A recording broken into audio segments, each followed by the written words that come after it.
Baik, selamat pagi Pak. Nama saya Muhammad Fajri Hakim dari perwakilan dari Universitas Gunadarma ingin mewawancarai Bapaknya. Sebelumnya, untuk Bapak boleh memperkenalkan diri terlebih dahulu. Saya Rudi, ya nggak usah panjang-panjang, cukup nama saya Rudi aja. Orang udah banyak yang kenal, ya. Kalau ditanya Rudi siapa, Rudi LKB gitu ya. Saya di sini ya sudah cukup lama lah ya, hampir 22 tahun lah, 22 tahun saya ada di sini. Saya di sini membidangi bidang litbang, penelitian dan pengembangan, gitu. Itu.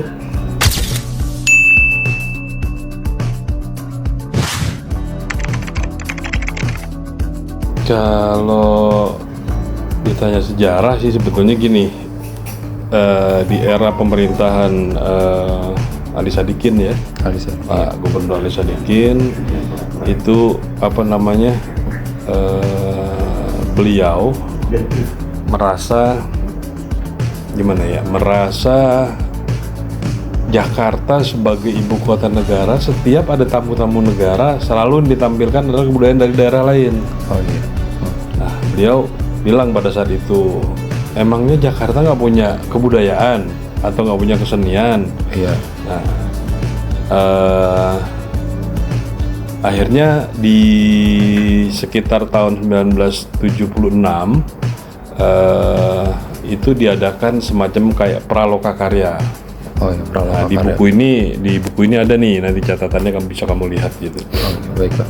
Nah, ini catatan Ali Sadikin sebagai gubernur kepala daerah pada saat itu. Nah, di tahun 76 itu akhirnya berdirilah yang namanya Lembaga Kebudayaan Betawi. LKB itu. Ya, bukan. Tahun 76 itu berdiri Lembaga Kebudayaan Betawi tepatnya tanggal 22 Juni tahun 1976. Itu untuk awal berdirinya. Ya, awal mulanya berdiri karena ada kegelisahan dari Pak Gubernur pada saat itu. Oh iya. Gitu. Bagaimana sih cara Lembaga Kebudayaan Betawi ini menyampaikan nilai-nilai budaya Betawi kepada generasi muda atau sekarang? Banyak hal yang kita lakukan ya. Ya salah satu tadi saya bilang kan kita punya website. Kita punya website, kita juga punya YouTube, kita juga punya TikTok gitu ya. Itu yang kita sampaikan kepada generasi muda, tergantung bagaimana sebetulnya masyarakat ini melihat gitu. Kalau mungkin orang-orang tua dulu mereka taunya hanya baca koran gitu ya, dunia televisi. Nah, karena sekarang zamannya sudah berbeda ya, makanya kita juga menyampaikan juga melalui yaitu tadi ya, melalui media yang bentuknya berbeda ya. Kita ada Facebooknya, ada Instagram, ada platform-platform, itulah media sosial yang memang kita gunakan juga untuk menyebarluaskan informasi tentang kebudayaan Betawi tersebut. Oke. Nah, lalu nilai-nilai budaya Betawi apa yang paling penting untuk dipertahankan di tengah perkembangan zaman? Buat saya sih semua penting. Buat saya penting ya. Kenapa saya bilang penting? Contoh nih, kita mulai dari yang paling kecil aja ya. Yang namanya orang dulu, kamu lah salaman sama orang tua kamu. Kalau sekarang mohon maaf nih, kalau kalian lihat anak sekarang cium tangan itu kalau nggak di jidat, di pipi, ya. Nah sementara orang tua kita mengajarkan nggak pernah, selalu harus dicium. Ya antara hidung dengan bibir itu pasti ketemu gitu. Nah itu hal-hal yang sekecil itu pun sampai sekarang kita lakukan. Termasuk saya dengan anak-anak saya, termasuk saya dengan ponakan saya lakukan itu gitu. Apa yang dia lakukan salah menurut kita, ya kita tegur pada saat itu. Itu kan menjadi kebudayaan buat mereka. Akhirnya mereka juga sekarang melakukan itu gitu, dengan adik dengan kakaknya seperti apa gitu. Hal-hal yang kecil itu makanya saya bilang kebudayaan ini sampai sekarang buat saya penting gitu. Nah, lalu di pertanyaan selanjutnya, bagaimana lembaga kebudayaan Betawi ini menanamkan rasa bangga terhadap identitas Betawi di masyarakat perkotaan yang multikultural? Banyak hal yang sudah kita lakukan ya sebetulnya, yaitu tadi kita menjadi salah satu agen perubahan ya di dunia pendidikan, dalam hal ini dunia pendidikan ya. Kita menjadi mungkin satu-satunya lembaga di Jakarta ini yang bekerja sama dengan Dinas Pendidikan untuk membuat satu buku modul pelajaran yang namanya PLBJ. Dulu memang banyak dilakukan oleh lembaga-lembaga lain gitu. Tapi kalau kita baca, ya mohon maaf, mungkin karena keterbatasan dia tentang kebetawiannya, akhirnya bukunya jadi salah kaprah gitu. Salah satu contoh buku yang diterbitkan oleh Yudhistira kalau nggak salah itu, dia waktu itu menjelaskan soal gambang kromong. Gambang terbuat dari bilah besi yang jumlahnya 12. Kalau nggak salah seperti itu bunyinya. Nah, sekarang kalau gambang dari bilah besi itu gimana? Sementara itu di dalam dunia kebetawian tidak pernah yang namanya gambang itu terbuat dari besi, pasti dari kayu gitu. Itu kan penyesatan gitu.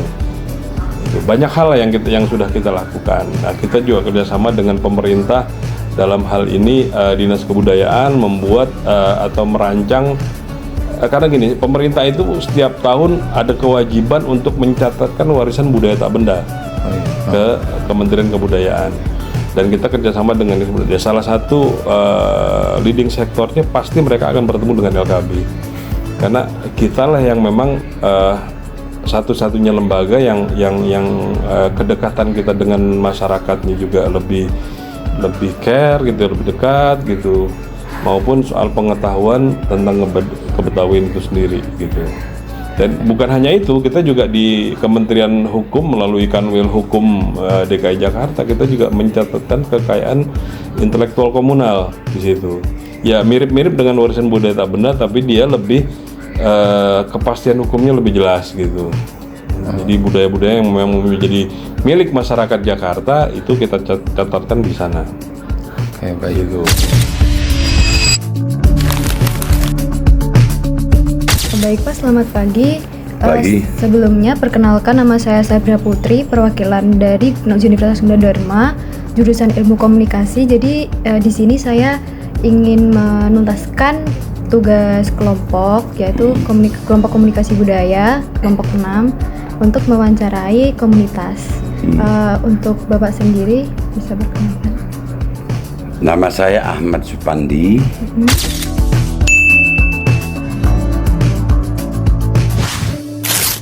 Di LKB sebagai ketua bidang pagelaran. Bidang pagelaran. Ya, jadi semua jenis-jenis pagelaran itu saya yang bawahi.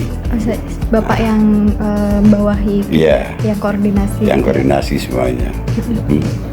Jadi langsung saja mulai pertanyaan. Apakah pernah terjadi kesalahpahaman budaya dan bagaimana cara komunitas Betawi itu mengatasinya? Kalau perbedaan nggak ada ya, kecuali kalau kita masuk ke warisan budaya tak benda. Tahu kan warisan budaya tak benda?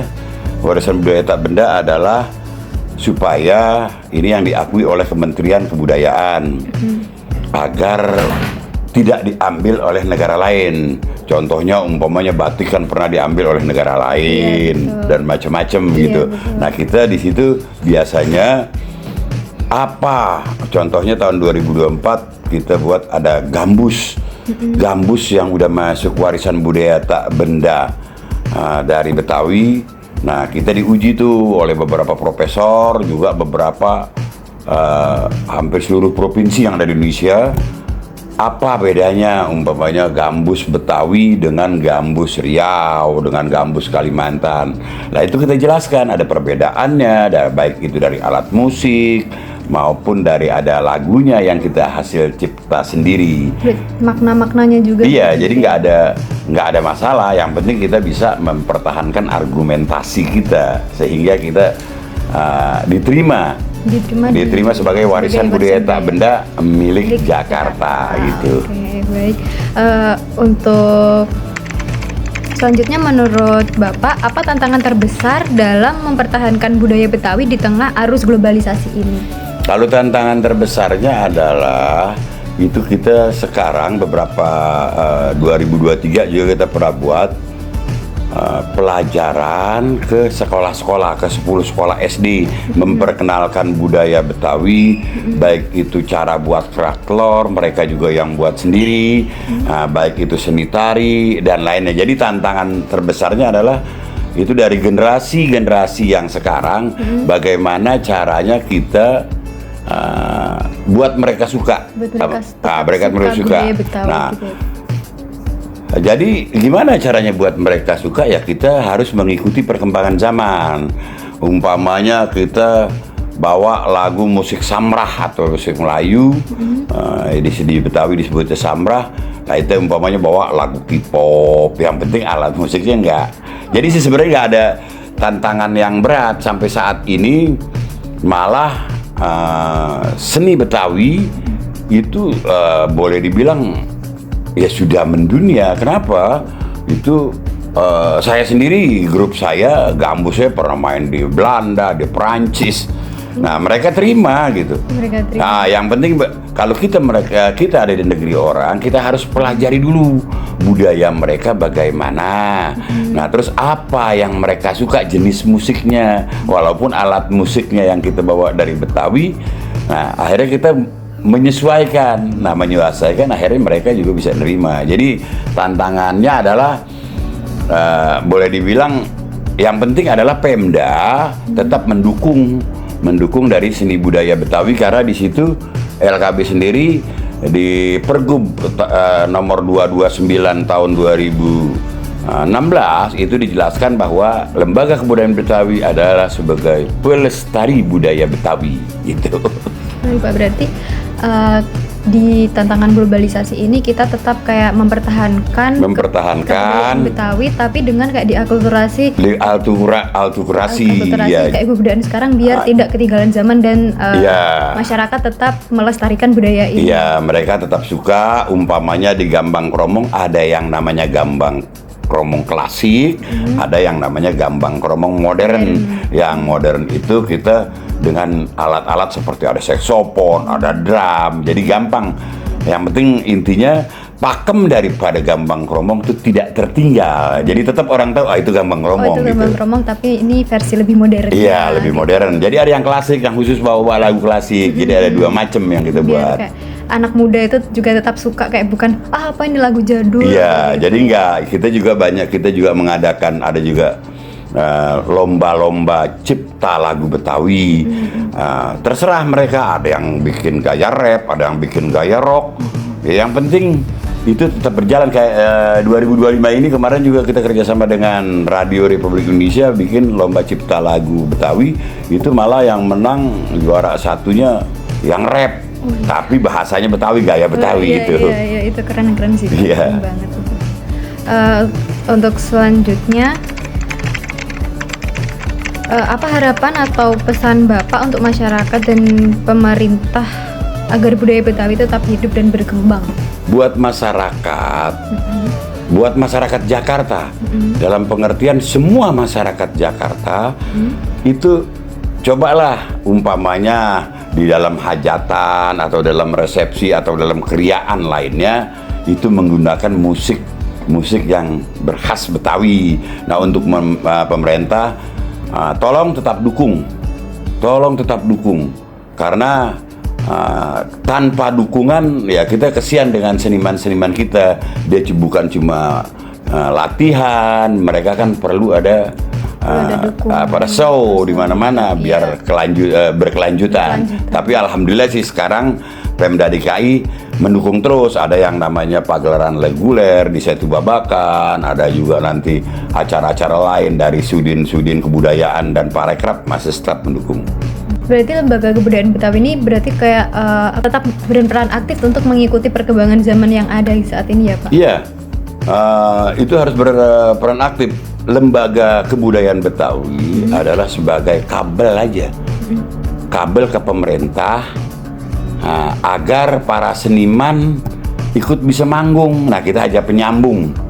Penyambung. Nah, akhirnya sekarang juga apalagi di gubernur sekarang berusaha mengangkat terus kebudayaan Betawi. Kita juga hanya bukan di seni aja, di film juga kita ngadain lomba cipta film pendek. Ya, itu 2023 kemarin juga ngadain lomba film pendek. Akhirnya juga Pemda ya maupun Kemenag itu juga mengadakan lomba film pendek. Jadi yang inisiasinya kalau dari kebudayaan itu soal budaya. Nah itu kan kita juga kepengen juga Jakarta itu sebagai kota sinema gitu kan. Oh iya. Kalau untuk biasanya untuk yang show pagelaran itu kebanyakan anak muda atau bagaimana Pak? Kalau sekarang itu udah banyak anak muda ya. Memang beda ya. Ada juga yang orang tua, cuma ada nggak beberapa. Tapi tetap harus ada bimbingan. Karena kualitas itu mempengaruhi kualitas pemusik umpamanya. Yang pengalaman sama yang baru memang sama-sama bisa main. Tapi kalau buat yang pengalaman itu ada ruhnya, ada penjiwaannya pada saat dia main musik. Nah jadi banyak juga yang ada khusus anak muda ada, yang ada campur-campur ada. Jadi memang harus tetap dibina yang muda-muda. Jadi kalau kita lihat hampir sebagian besar musik-musik yang ada di Betawi itu ya sebagian besar udah anak muda. Terima kasih Bapak atas jawaban-jawaban dan ini sangat membuka wawasan banget bagi kita, saya dan kelompok saya kayak lebih jauh mengenal apa itu kebudayaan Betawi dan bagaimana cara-caranya melestarikannya. Jadi sekian wawancara dan observasi kami. Terima kasih telah menonton dan kami harap yang menonton Anda sekalian dapat lebih banyak kayak mendapat pelajaran tentang kebudayaan Betawi. Terima kasih Bapak.